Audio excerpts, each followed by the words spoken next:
Good morning and welcome to the Paul Green Comedy PaulCast. It is February 25th, 2024. This is episode 88. And by the time you are listening to this, I am most likely on a flight back to Phoenix from Kansas City, Missouri. And I had just the most fun show last night with a very talented comedian and social media star named Elizabeth Weichert. If you have not seen her stuff, go check out Elizabeth Weichert. That's Elizabeth with an S. Weichert, W-Y-K-E-R-T. And she is just fantastic. And I actually had her on the podcast yesterday. If you watch yesterday's episode, you can learn more about her and her story and her rise to glory. And she is so much fun and booked me to come out and do her self-produced variety show last night in a little town called St. Joseph, Missouri, which is a suburb of Kansas City. I'll tell you, it was a really interesting show. So it was probably 97% women. I think there were literally 3 dudes there in the audience that I could count. So she obviously has a strong female following, a strong female presence online, and her peeps come out, and they were an absolute blast. I will not lie, when I saw the demographic, I got a little intimidated about how my stand-up was going to go because, I don't know, I was literally second-guessing like every joke that I have and wondering if, is this going to come across misogynistic? Is this going to come across antagonistic towards women? Is this, I was really, I was really in my head about my material. The material that I've been doing a lot is about my relationship from a year ago where I was engaged and all of that stuff. And, I don't know. I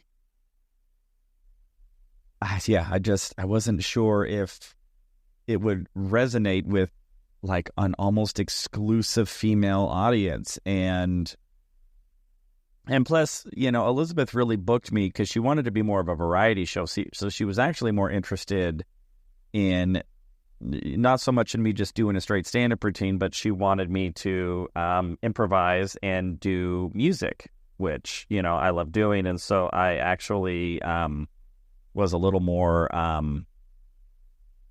planning on doing that anyway. But, she wanted me to do about 20 minutes. And, I didn't really want to do 20 minutes of music or improv. So I was thinking, okay, well, maybe I'll come in, I'll do like 10 minutes of routine and then 10 minutes of, improv or whatever. But yeah, I really was overthinking it a lot. And what ended up happening is by the time I got up, I just started riffing with the audience, and I really just called attention to the fact that I was the only man on the show, and, this was the first time as a straight white man that I've ever been the diversity hire, and that I felt bad for interrupting their women's empowerment meeting, and that, I feel like if you had to picture what the patriarchy looks like, it probably looks like me, and then I started making jokes about how I was just going to pander to the audience, and so then I just started shitting on men. And it honestly, I had so much fun. They were so high energy, they were just loving everything. And honestly, I did not do one bit of material. I only riffed, and then there was a woman in the front row who was having a birthday, and so then I started interviewing her, and she was so much fun. And I took all of that, and then I improvised a song about the woman whose birthday it was. And, it was pretty rowdy.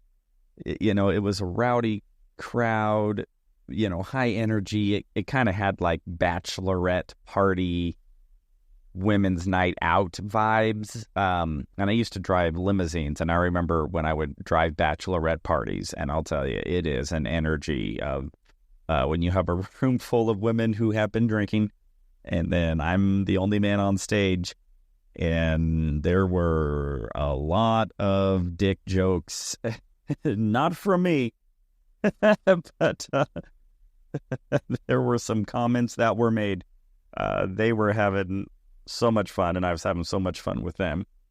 So then, as a big surprise, so one of the things that Elizabeth Weicker does is she wears these leotards, these like golden leotards, and she'll do these dance videos, and they're just hysterical, and her energy is just off the charts. So I bought a gold like spandex, not really a leotard, I guess it's more like a bodysuit. Just to, because I knew I was going to be hanging out with her, and I asked if she and I could shoot some videos together. So I bought this gold leotard, which, by the way, I took a picture of it, and you can see it on my Instagram. So, we shot some videos, and so I'm looking forward to her releasing those. But then she asked if I could come out at the end of the show, also in the gold leotard. So I definitely did that. So how we played it off is I did my routine, I did the song, and then Elizabeth came out and she did another segment, and then she said, to close this show off, I think we need to bring Paul back. And then I came out and I had the gold leotard on, and everybody just went absolutely nuts. And then Elizabeth, she actually had her gold leotard on under her clothes. So then she stepped off behind stage for 10 seconds and then just stripped down so that she was in the gold leotard. And so it was kind of this big finale where we're both wearing gold spandex leotards. And then she and I, we improvised a song. So we did music improv, which is something she and I have never done together. And we just came up with that whole idea pretty much today. It was, that's what she wanted to do was a big music improv number. And that's what we talked about. But the gold leotard, I just was like, oh, I'm going to go spend some time with Elizabeth Weicker, and I know that's what she's known for. I'm going to order one of these online and then just see what happens. And it really ended up being a tremendous amount of fun. So, oh man, yeah, I had the best time with her. So grateful that she thought of me, that she booked me, had me come out, took great care of me, got me really nice hotel accommodations, picked up my meals, paid me a little bit of money. And it really is it's just really nice when somebody who you respect and somebody who, for all intents and purposes, has a following. She's pretty well known online, definitely a lot better known online than I am. And to be able to perform with her and get a little bit of the I get to glean some of her stardom, and it was really, really just a really great time all the way around. So yeah, it was just a really fun show. It's so great just hanging out with high energy, high ambitious, good-hearted, supportive, people. especially, man, what a difference a week makes. I'll tell you what, from what I went through last week to what I experienced this week, and you can just feel the contrast of energy from, the people who really understand what it means to be supportive, and what it means to be an artist, and what it means to look out for others and to support each other and to treat others with respect and ambition. And collaborating with her on these music videos was so much fun.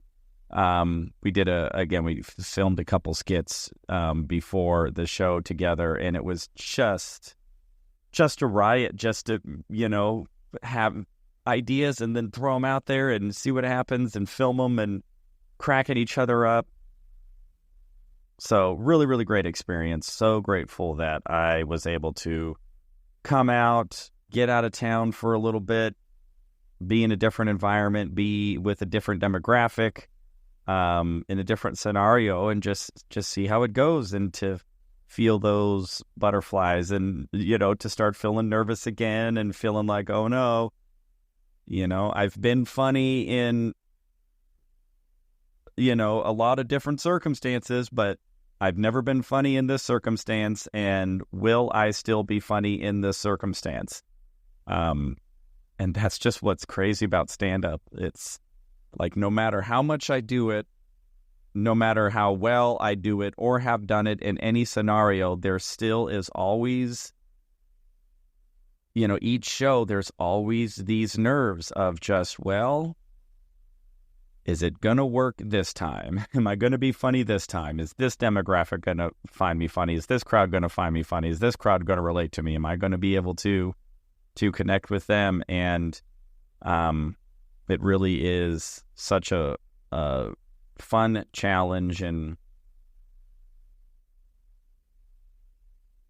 yeah, I don't know. I think if it ever stops being that, that's probably the day I stop doing stand-up. If there ever comes a time to where every show I do, I just go, oh yeah, oh nope, I got this. Oh yeah, okay.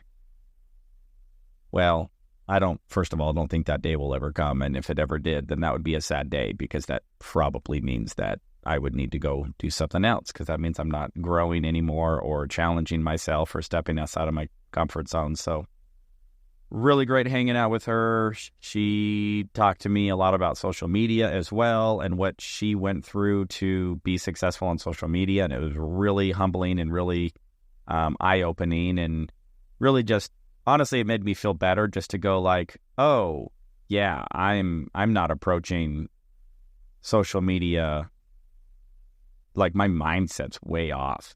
My whole demeanor about it, my whole attitude about it, I need to adjust that a lot, and be willing to just experiment a lot more, and just to try a bunch of different things. I've been a little more precious, I think, with my content, and a little more, I just need to keep putting the same stuff out there, and then, people will eventually find it and like it or whatever. And,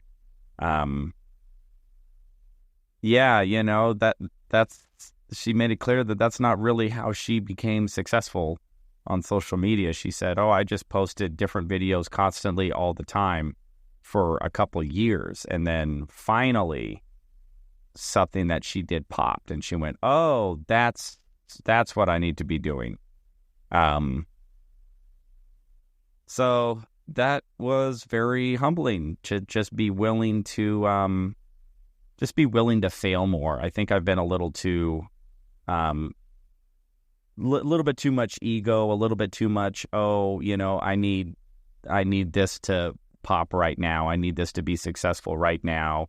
And it needs to be just this one thing. And, oh, that didn't work. Now I will never be successful. It's that whole mindset, which, it just doesn't work. It's all about experimenting and willingness to fail. And that's really what I need to be focusing on. And matter of fact, this afternoon, before I went and started filming with Elizabeth, I was at a restaurant and I just had this quick idea for a video. And I just filmed it, edited it on my phone at the restaurant, and then posted it, just to see what happens. And didn't overthink it too much, didn't, give it a ton of weight. And I think that is the energy that I need to step into, an energy more of experimentation, of playfulness, of willingness to fail, not being so caught up with my ego, and just having fun and playing, and not trying to be anything, not trying to force anything, not trying to do stuff specifically to trick the algorithm. It's like, well, let the algorithm figure itself out. I just need to experiment, and have as much fun as I can while doing it.